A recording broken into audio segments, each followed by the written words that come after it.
Tonight on Piers Morgan Uncensored, one of the most fascinating and controversial polemicists on the planet. Dr. Jordan Peterson's books became overnight hits. Millions watch him online, and his tours pack theatres across the world. He's a clinical psychologist whose fans treat him more like a rock star. And tonight, we go toe-to-toe and most definitely uncensored. From London, this is Piers Morgan Uncensored. Well, good evening from London and welcome to a special edition of Piers Morgan Uncensored. Dr. Jordan Peterson, one-on-one. He's a clinical psychologist turned culture warrior and one of the world's most famous and infamous intellectuals. His books are instant bestsellers. Tens of millions watch him online. Legions of fans swear by his straight-talking guidance. What I've recommended to people is clean up your room. But his outspoken views on issues like feminism. The taming of the wild man, essentially, by the desirable and virginal woman. And if you think women don't want that, then you better bloody well come up with an explanation for 50 Shades of Grey. And gender. You won't use my pronouns, so I'm pretty sure you're my enemy, yes. Yeah, well, I know you think that, but I don't believe that using your pronouns is going to do you any good in the long run. Have made him a lightning rod for controversy. Almost 40 million people have now seen this notorious interview with a British news show. You're exercising your freedom of speech to certainly risk offending me, and that's fine. I think more power to you as far as I'm concerned. So you haven't sat there and...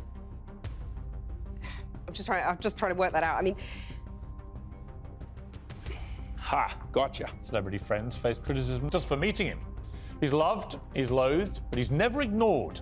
And tonight, Jordan Peterson is uncensored. Well, Jordan Peterson joins me now. Jordan Peterson, welcome. Thank you. To Piers Morgan Uncensored. I suppose my first question, and there will be people genuinely wanting a simple answer, yeah, but there's a bigger answer too. Who is Jordan Peterson? Well, I'm a clinical psychologist and a professor, and I'm doing that on a broader scale now, I suppose. But it's an extension of what I've done since 1987, really. I mean, I taught the same things I'm teaching, although I've expanded them all throughout my academic career, and my classes were very popular, and not popular exactly. The students found them extremely useful. Why have you become so notorious? Because I look at it as, I've actually watched a lot of your lectures. Mm-hmm. I've listened to hours of you and Joe Rogan talking about stuff. I don't see the devil that some people try and portray you as at all. And it seems to me the one thing we may share in common is certainly not intellectual prowess, where unfortunately I'm many yards behind you. But what we do share, I think, is that a lot of people seem to have drawn an opinion about us based on either what they've seen in a tiny clip, taken out of context a lot of the time, or what they've been told to think about you by other people. Yeah, well, that's some of it. I mean, I got tangled up in a political controversy in Canada. I mean, tangled up. I put my foot in it to some degree because I wasn't very happy with what I regarded as government overreach in relationship to who is in possession of my tongue. And I decided a long time ago, and really a long time ago, that I was going to say what I thought, and sort of independent of the outcome. You know, often people craft their speech. You know, I could have come here on your show, for example. I spent half an hour thinking, well, what do I want out of this show? But I don't think like that. I wanted to come here and have a conversation with you. You don't actually make notes, I'm told, before your big lectures. I make notes, speeches. but I generally don't use them. So I have to prepare, you know. And are they different when you go on tour? Is every night different? Yes. I never do the same. How do you decide what to talk about? Well, at the moment, sometimes I'm taking questions from the audience, and so I just do a Q&A, but I don't look at the questions before I go on stage. And I ask my wife, who asked me the questions, not to show them to me. And then if I prepare a lecture, I usually have a question in mind, often that relates to one of the topics in my books, but sometimes something I'm thinking about. And then I use the lecture as an opportunity to explore that question and answer it while I'm watching the audience to see if my words are landing. And so it's an opportunity to think on my feet. And I think part of the reason the lectures are well attended is because it's a high wire act in some sense. Because I never know when I go on stage whether I'm going to bring the lecture to something like a punchline, to something like a conclusion. So, and I have no idea, because I'll have a variety of ideas up in the air. See, that's extraordinary. You have no idea where it may lead to. No. No. It's an Is that exploration. not scary? I mean, Yes. But, there's an idea that the truth will set you free, right? And that's a very strange idea, because you could imagine that I could come here and I could decide there are things I want to do to promote my books, let's say, and I could tilt our conversation towards that, or I could just say, well, I'm going to pay attention to what's going on here, and I'm going to see what happens, and I'm going to say what I think, and then I'm going to assume that whatever the outcome is the right outcome, because it was based on something approximating the truth. ultimately, what is your goal? What is the point of Dr. Jordan Peterson? What do you hope to achieve through what is now huge global fame? I hope to encourage people. Other than that, I want to see what happens. I want to say what I believe to be true as clearly and carefully as I possibly can, and I want to see what happens as a consequence. And what people don't understand about that, in some sense, is your happiness. The purpose of your life is not going to be happiness. Sometimes it is. Sometimes that will come. But there will be difficult periods in your life, and happiness won't suffice then. But what you can have in your life is an adventure. You can have an adventure. And the truth is the best adventure. There's no doubt about that. And there's a couple of reasons for that. One is, you don't know what's going to happen if you say what you think. Now, I don't mean incautiously, and I don't mean provocatively or any more than necessary. You don't know what's going to happen. So that's very adventurous. But also, if it's you and your voice, then it's your adventure. And if it isn't, like if you're crafting your speech or manipulating in any way, or parroting or abiding by the dictates of the crowd, then I don't know whose adventure you're having, but it's not yours. On free speech, it seems to me, in my 57 years of being on this planet, that free speech has never been under more ferocious attack, not in places you would expect, like authoritarian regimes, but actually in democracies. I never thought I'd come to a day in my lifetime where people were literally being fired or in some cases imprisoned for expressing honestly held opinions, even if I find those opinions grotesquely wrong or offensive. It's worse than that. People underestimate the significance of this, because we're not having a fight about who has the right to speak freely. That's nothing. That's a peripheral problem, even though that can be serious in and of itself.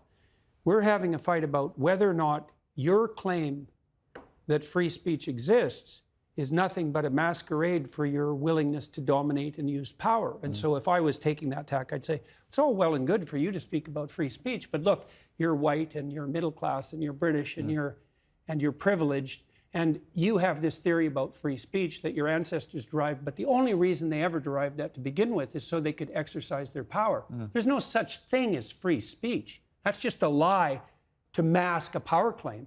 And that's a way worse cynical criticism of the notion of free speech than you can't speak because I don't agree with I mean, it's a form of fascism, isn't it? I mean, these people... It's worse than that. The kind of the ultra woke brigade out there, they categorize themselves as liberals, but there's nothing liberal about that mentality. When you have a cancel culture, which is driven by, if you don't agree with what I say, you're going to get shamed, vilified, cancelled, fired, maybe even imprisoned. That is actually what fascist regimes do to people, to their populace. Yeah, but the fascists are more straightforward about it, because they basically come out and say something like, shut up or we'll beat you. Right. Whereas the compassionate types, who are narcissistic compassionate types, they come out and say, well, we're really trying to save the world, and we're acting in everyone's best interest, and we think it would be better if you should just, regulate what you say, because if you don't, you're not a good person.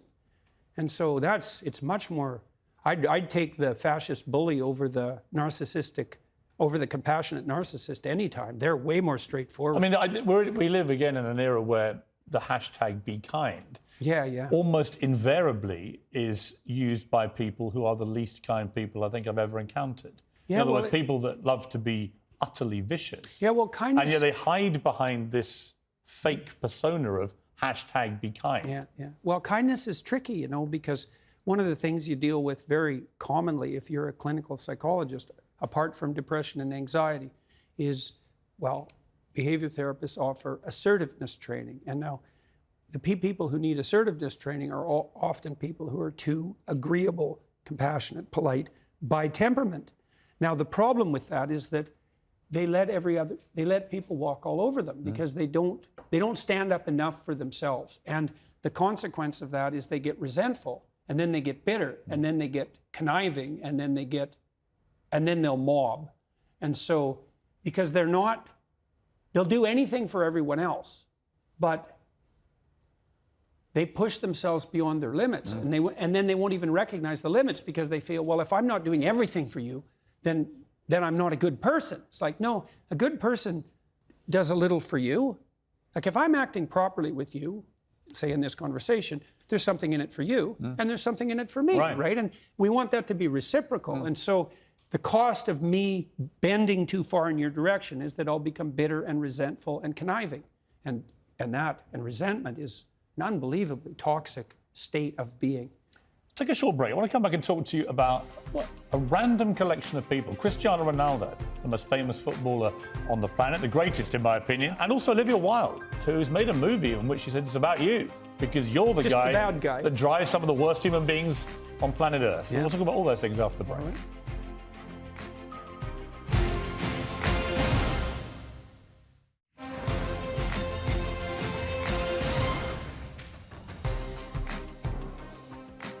Welcome back to this special edition of Piers Morgan Uncensored, one-on-one with Dr. Jordan Peterson. So, a weird thing happened about 2 weeks ago. I was on Instagram and suddenly up popped this picture.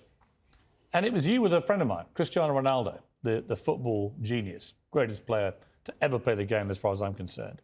And you'd been to see him just privately. And he was saying how great it was that he'd met you and you'd gone there.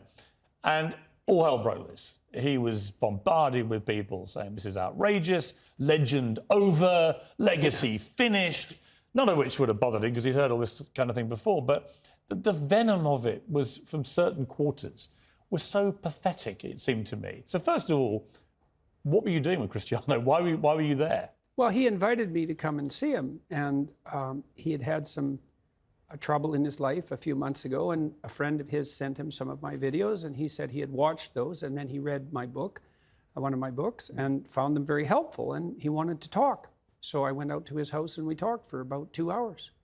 And he showed me all his equipment for keeping himself in tip-top condition, and we talked a bit about his companies, but mostly we talked about what he wanted in the future and some of the obstacles that he's facing while pursuing that. And so we had a strategic conversation, I would say, for about, on those topics for about 90 minutes. Were you, in a way, the Ted Lasso figure in his life? Well, that's what it felt like. He didn't realise he was missing? Yeah. Well, I think maybe he did realise that he was missing it because he seemed to have found it to some degree in those lectures. And so, and I always like to hear not only what people are up to, but what they want. And one of the things I loved about my clinical practice, which was very much predicated on this, like, well, you're miserable, let's say, and not to say that he was, because he has a good life in many ways, but if you could envision a path forward out of your misery, let's say, to somewhere better, what would that look like?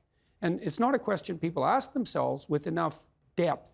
And then, having developed that vision, what are the strategies that might be put in place to make that more likely? And again, not in a manipulative way, but if you had to conduct yourself in the proper manner to bring about this desirable end, or at least to move towards it, how would you organize your behavior? When someone like Cristiano, who, we know what the personal problem was, he'd lost a baby, he and his partner, was incredibly sad for him. And professionally, after that, a lot of turmoil as to whether he was going to stay at his club and so on and so on. It seemed to me, talking to him in the last couple of days after he saw you, he's in a much better place, actually. That's what happens when you hang out with a reprobate like me. Yes, but really interesting to me that so you and he both got criticised for just seeing each other, but actually it was clearly very helpful to him. Well, I hope so. That would be lovely if it was true. It's a weird position, isn't it? There's you, Dr. Jordan Peterson, this guy that comes out of Canada, lecturing students, and then you're at the home of the greatest football player of all time, and you're genuinely helping him. I mean, Ronaldo is known as one of the most mentally strong athletes has ever been. Yeah, right. Not just physically, but mentally strong. And yet he needed someone like you to help him. I find that really fascinating. Well, I don't know if he needed me because he's a pretty competent guy, but you know, you can always, and this is something that very competent people do, you can always improve on the edge, you know? And so his life is very well put together, and he had some trouble, but people do, but we talked a lot about what he wanted, how he wanted his career to end in the most graceful possible manner, and how that might be optimized. And so I hope you told him to to sign for Arsenal in the January transfer window, did you, Jordan? No, I didn't give him. him. I try not to give people advice. But I mean, I'm curious on that because he's obviously reaching not the end of his career by any means. He's still a world-class player, and he's incredibly fit, so he could play for another 3-4 years perhaps. But what is an end game for someone who's achieved everything in the game?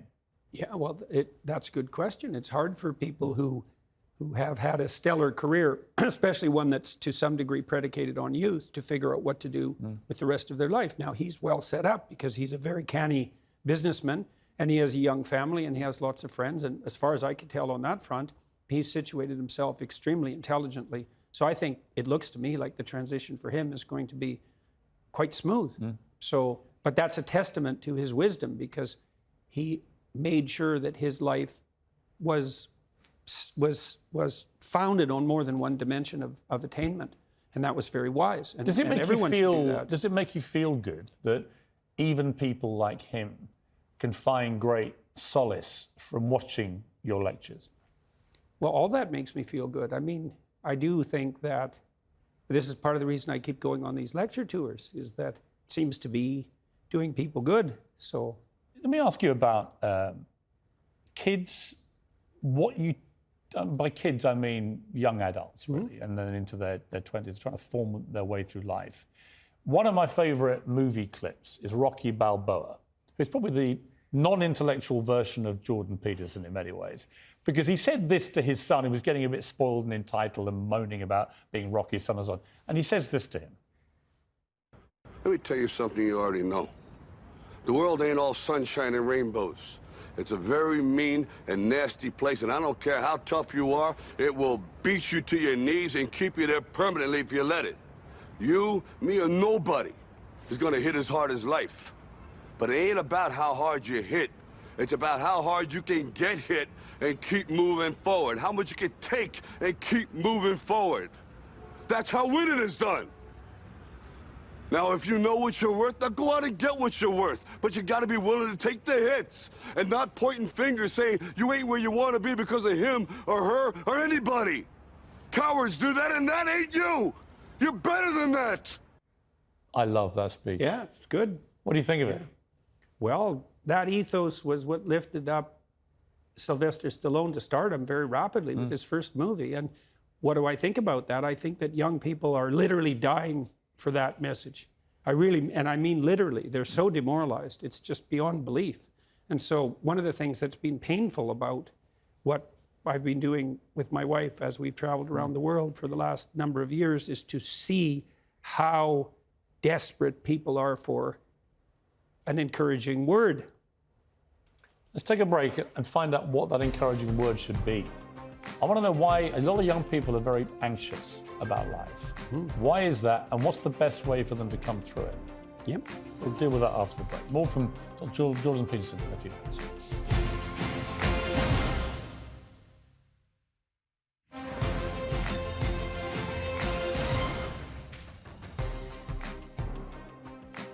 Well, welcome back to this special edition of Piers Morgan Uncensored, one-on-one with Dr. Jordan Peterson.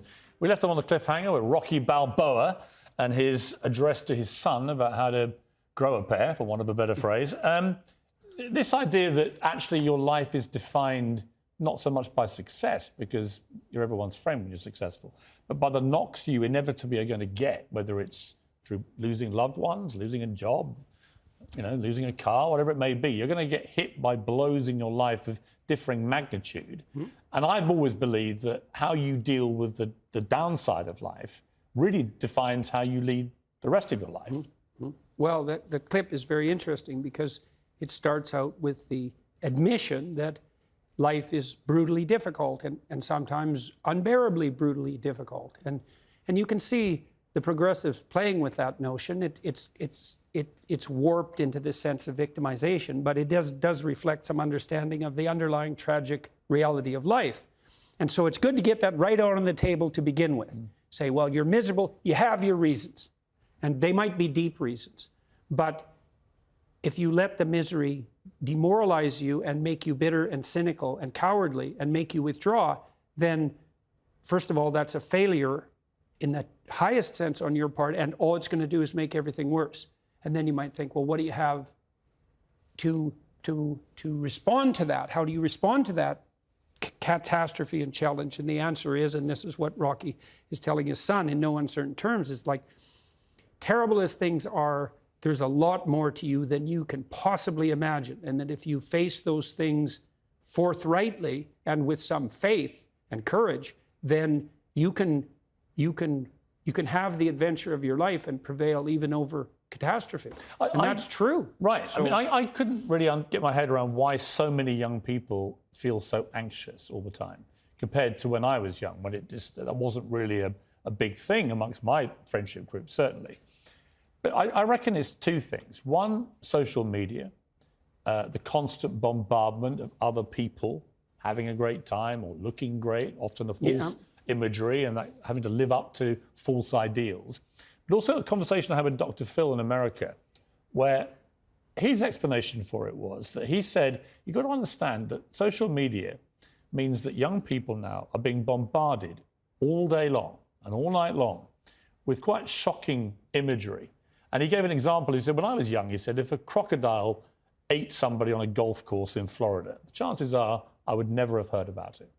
It probably wouldn't have made the national news, probably wouldn't have even made the state news, and I wouldn't have heard about this incident.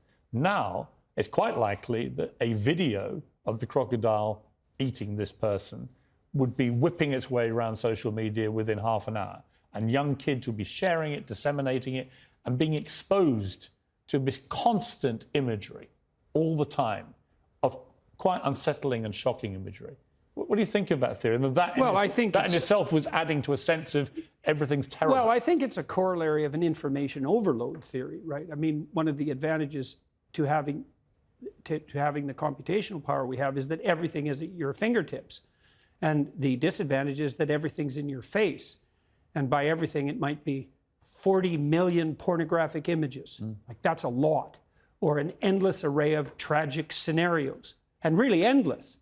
And so that's a problem. And the fundamental problem is, how do you handle the fire hose of information? And no one really knows the answer to that. But we should also point out that it's no wonder that young people are demoralized and anxious, because we're doing everything we can to demoralize them and make them anxious. So on the masculine front, we tell young boys that, well, the world's a terrible patriarchal tyranny, and all of that patriarchal tyranny, which is the whole explanation for history, has done nothing but oppress and exploit people and destroy the planet. And so that any manifestation of that masculine impulse on your part is equivalent to the world-destroying force. Well, all masculinity now is branded toxic. Yeah. And I remember, I think the key moment for me came when Gillette, who'd always had these very masculine commercials with the big guy cuddling a baby or whatever it may be, they suddenly switched gears and did a campaign where it started with a lot of Me Too imagery and basically the assumption that all men are awful until they can prove otherwise. And I predicted in a column this would be a complete disaster for them. And sure enough, $9 billion later, they did a screeching U-turn and went back to the big guy cuddling the babies. Because actually, two things I think about that. One, most men are not awful, actually. And secondly, not all the time. No, some men are, obviously. Some women are pretty awful, but not most of them. But if you try saying that and not getting cancelled. But I think also this thing that you've got into trouble about, which I don't understand why, that you believe that most women probably quite like their men to be strong and confident. I don't believe that. All the data shows that clearly across cultural samples, and has for 50 years. Plus, everyone knows it. Anecdotally, most women I know, I think, would absolutely agree. Why is it that you've been so vilified for suggesting something which is so palpably true? Well, I think, first of all, that annoys narcissistic women no end. And it annoys people who think that there are no biological or cultural limits on how we manifest our behaviors. And also, it frightens a large number of women, because many women have never had a good relationship with anyone masculine in their life. And so the notion that they would need to establish a trusting relationship with a man, especially if he's also in something approximating a superordinate position, which is what they might like to find him maximally attractive, also implies that they're in some sense going to be under his sway. And if there's no trust there, well, that's absolutely terrifying. And I have some sympathy for that, because there are no shortage of women out there who've never had a positive relationship with anyone masculine. And so they're completely unable to discriminate between narcissistic power and compulsion and confident competence. And so because they can't distinguish that and they're afraid, they put all of that in the same category, which is something like the predator category. And that's not good for them because, well, as you said, all men aren't predators all the time. And they need to establish a relationship with a man. Right. We're also in a very strange place where a lot of high-profile women will not say what they think a woman is. Yeah. Because they are... Ketanji Brown-Jackson, the new member of the Supreme Court, in her nomination hearings was asked a question. This is what she said. Can I provide a definition? No. Yeah. I can't. You can't? Not in this context. So I'm not a biologist. It was a riveting moment because you're going to be on the Supreme Court of the United States of America. You're a woman. You're the first black woman on the court. And that in itself, I know you've raised eyebrows about why did Joe Biden go out there and say we need to have a black woman? Why not just say we want the best person available? And then if she's the best person, get her on the court, which I completely agree with. But for her not to be able to commit to explaining what she thinks a woman is. And then I had a moment on this show where Macy Gray, the singer, did stick her neck out. And she said this. I will say this, and everybody's going to hate me, but as a woman, just because you go change your parts doesn't make you a woman. Right. Sorry. You feel that? I know that for a fact. Like, if you want me to call you a her, I will, because that's what you want. But that doesn't make you a woman just because I call you a her and just because you got a surgery. With chilling predictability, Macy Gray stuck to her guns for a couple of days, and then the onslaught was so overwhelming against her, she had to go on national television in America, issue a groveling apology for everyone that she'd hurt, with this statement of what many would think is just a statement of biological fact. How have we got to this place where women are terrified of saying what a woman is, and women who do say what they think it is, i.e. there are clear biological distinctions between a man and a woman, they get destroyed? Well, we've accepted this preposterous hypothesis that your identity is only subjectively defined. And as I've tried to point out on some of my in some of my lectures, the only people who think their identity is subjectively defined are 2-year-olds. And I mean that technically, because 2-year-olds are egocentric, which means they can't bring their identity in alignment with a social norm, which also means that 2-year-olds can't play with other children. They can play beside them, but they can't play with them. That doesn't happen until you're 3. And what happens when you're 3, if you're reasonably well socialized or start to move towards that, is that you learn how to negotiate a social identity. And then identity becomes, obviously it has some roots in your subjectivity and in your biology for that matter, but a sophisticated identity is not only socially negotiated, as the constructivists know perfectly well, but it's got a dynamism about it because it has to be constantly renegotiated. Like, as we're having a conversation here, to some degree, we're renegotiating our mutual identities because we learn something from each other, and so we transform. We're also trying to figure out, to some degree, who each of us is in this situation. And then we're also trying to learn, can we play together towards some productive end? And you might ask, well, what do you mean play? And say, well, we're trying to have an interesting conversation. Let's take another break. I want to come back and talk to you about the royal family in this country and the huge seismic moment in history we've just had. We'll talk to Jordan Peterson after the break again.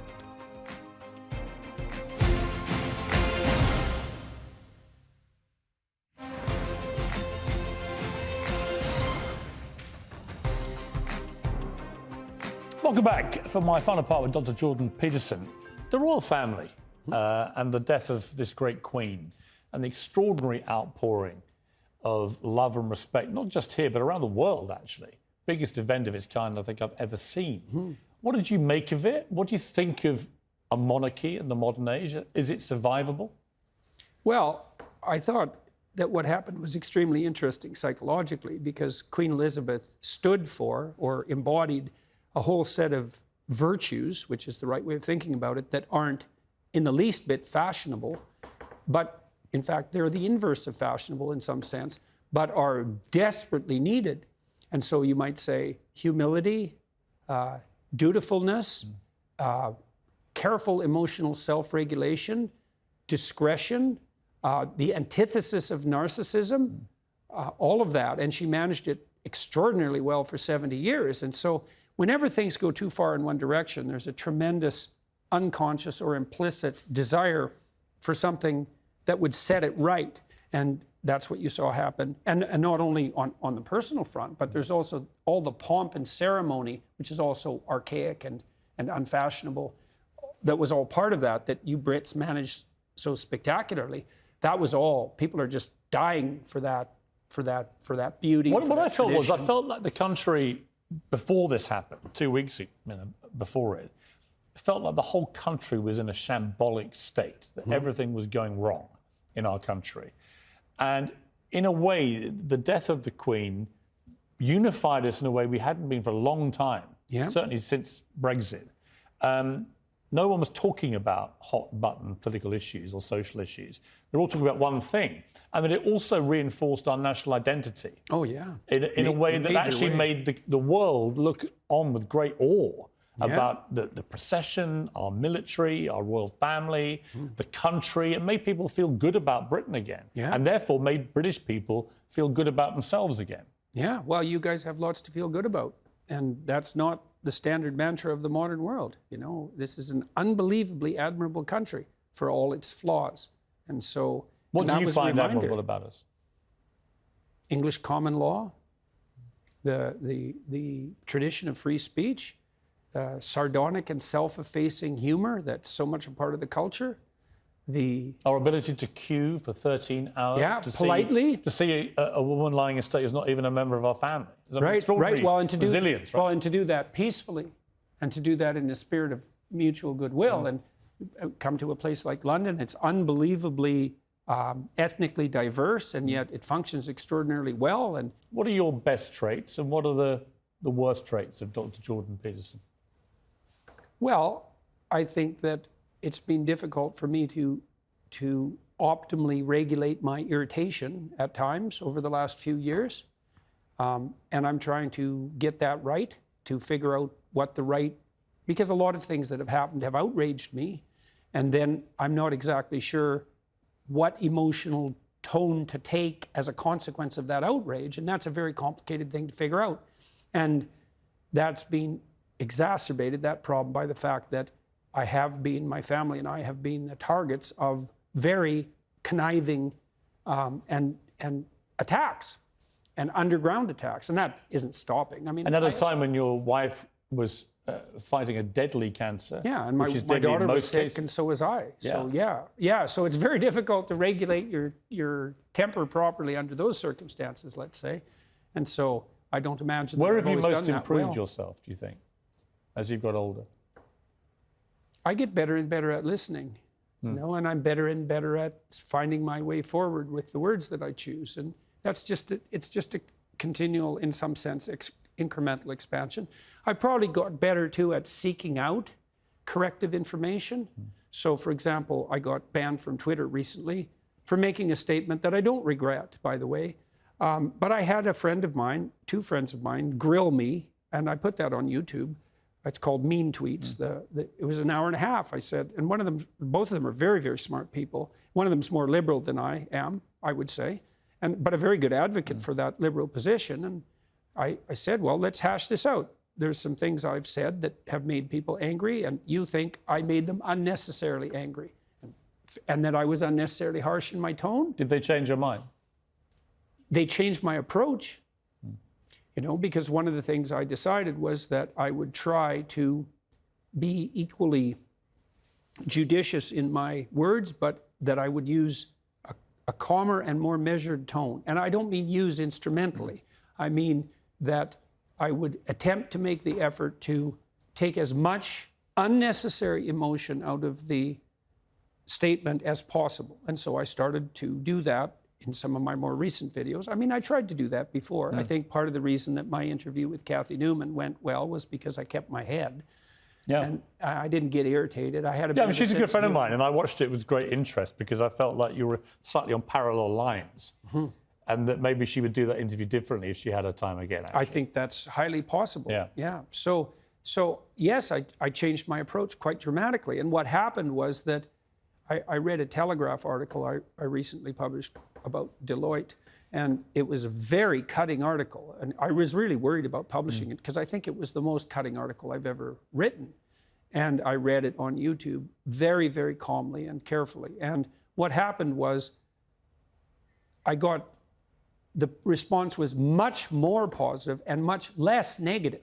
So there was no downside to it. So people didn't say, some people said, I think that I liked your tone when you were more aggressive, especially on issues like this. But by and large, it worked even better because I could be careful in what I was discriminating.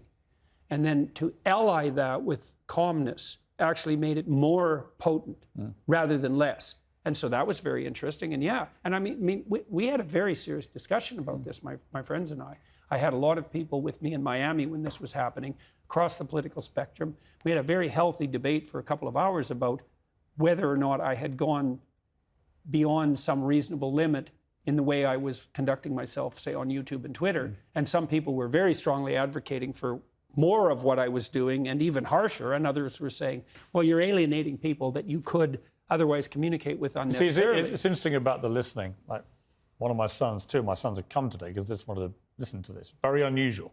One of them's not even been to the studio before. So he just said to me, I said, give me some advice. You love Jordan Peterson. What's the advice for the interview? He said, just listen more than you normally do. So I've tried hard to ask a question and let you answer. Right. And so I'm work in progress. And I've been interviewing people for 35 years. But I do think the listening, as I've got older, I felt the same thing. That it's a real skill, man. Listening is a powerful tool, actually. Oh, yeah. Well, there is nothing that people like more and need more than to be listened to. And that's partly why the left clamors all the time. It says, look, there's all these people who aren't being listened to. It's like, there are a lot of people who aren't being listened to. They're absolutely right. There's no doubt about that. And I've dealt with people who were extraordinarily marginalized, so to speak, in my clinical practice. And some of those people, to straighten out their minds, they need like 10,000 hours of listening. Because no one, and I mean this literally, I've had people in my clinical practice, no one ever listened to them their whole life. Yeah. And so when they start talking, they're all over the place, they're disorganized, they're hyper emotional. Having met me now for an hour, what would your initial clinical diagnosis be? Well, you're probably optimally disagreeable for your profession, because you can listen, but you're also not a pushover. And that's a very fine line, right? Because if you're too assertive or aggressive, then you get domineering. But if you're not enough, then you're a pushover. And this was also the case with Kathy Newman. She's quite disagreeable, and that's a masculine trait, by the way. And it was one of the things. But I think she'd gone into it in a way. So how we started the interview, she'd gone into it, I think, with a preconceived idea of what you would be like, and sort of stuck to that. She's actually a very skillful journalist and interviewer, and I was surprised the way that interview went when I was watching it. And I think it was because she just had an idea of what she thought you would be. Well, I think she also had an idea of what the optimal outcome of the interview might be. And I think a lot of the journalists who've gone after me in some sense have that. They think, there's part of them that thinks, I'll be the person that finally exposes him for what he is. Yeah. But then they find out that I'm not who they thought that I am, or at least I'm not quite as demonic as they thought I might be. Well, Professor Stephen Hawking, before he died, gave me his last television interview, and he said that the biggest threat to the future of mankind was when artificial intelligence learned to self-design. What do you think the biggest threat to mankind is? Narcissistic compassion. Now, AIs, it's a threat too, but if we had our act together ethically, it's possible that AI could become a useful servant rather than a tyrannical master. You don't want to automate your tyrannical masters. And that's the danger. That's one of the dangers of AI.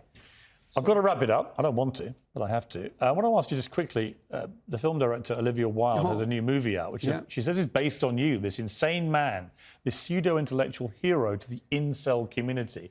Incel being these weirdo loner men who are despicable in many ways. Is that you? Are you the intellectual hero to these people? Sure. Why not? You know, people have been after me for a long time because I've been speaking to disaffected young men. You know, what a terrible thing to do that is.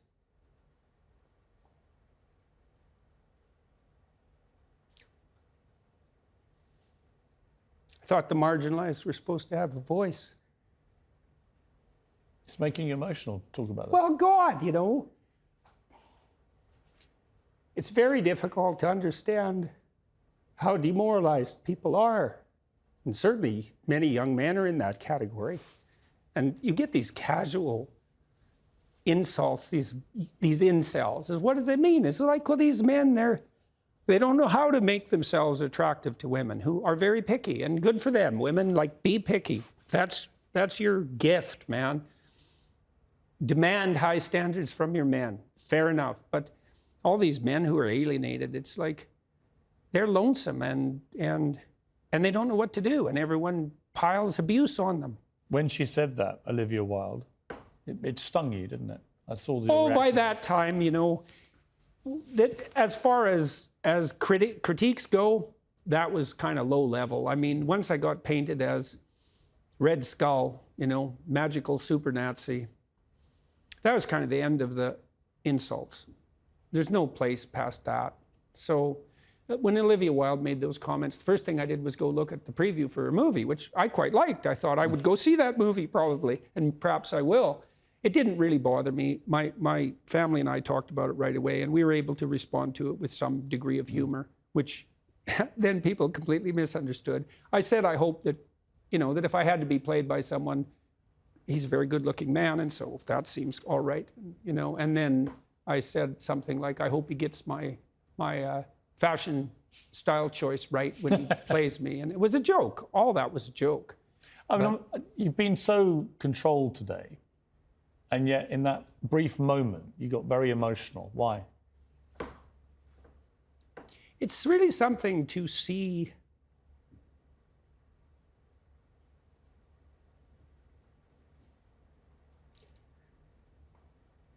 constantly how many people are dying for lack of an encouraging word.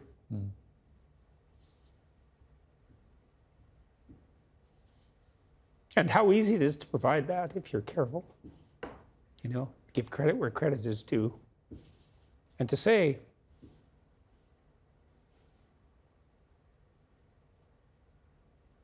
you're a net force for good if you want to be. Do you believe you're a net force for good? Net, yes. In all the details, probably not. You know, no one's perfect. So people make their mistakes as they stumble uphill. Jordan, it's been a fascinating interview. Thank you very much. Thank you. You've got this new box set out. Yeah, I'm pretty happy about that. Jordan B. Peterson, 24 Rules for Life and Beyond Order. Fascinating books. They've sold how many millions now?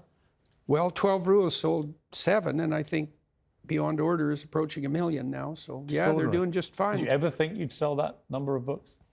I never thought any of this would happen, you know, I mean, so yeah, I knew when I was teaching at Harvard and at the University of Toronto that some of the things I was teaching were revolutionary. I was surprised that I got away with it, let's say, as long as I did. And so there's a way in which it doesn't surprise me. And I wouldn't say that's because of the brilliance of my ideas. It's because I'm good at communicating ideas, but the ideas that I've been developing, they're ancient ideas. They're the oldest ideas we have in some real sense. So they have a power. Right, absolutely. And just finally, you're healthy, you look healthy. Pretty good. And much better. Your wife's doing a lot better than she was? She's back better than she was before even, and my daughter's not ill either, so fancy that. I mean, that's an amazing turnaround from where you were. That's as a for family. sure, man. It was pretty brutal Yeah. for a long time. Yeah. You know, my wife almost died every day for 7 months. So I'm very glad for you. and your thank you, family. sir. I really am. And it's been a really fascinating interview. Appreciate really the enjoyed it. time. Come back. It's a pleasure to see I you. feel like we've got a million more things I could talk to you about, which I'm sure everyone thinks that when they talk to you. Well, that's a good thing to have happen during an interview. Jordan, thank you. You bet, man. Well, an extraordinary interview with an extraordinary character. Whatever you think of Jordan Peterson, you can't listen to that and not be enthralled, captivated, maybe challenged. Maybe you don't agree with him. I'm not sure he minds if you disagree with him. That's the whole point. It's about stimulating ideas. It's about challenging what you believe, evolving, as we both do as we've got older.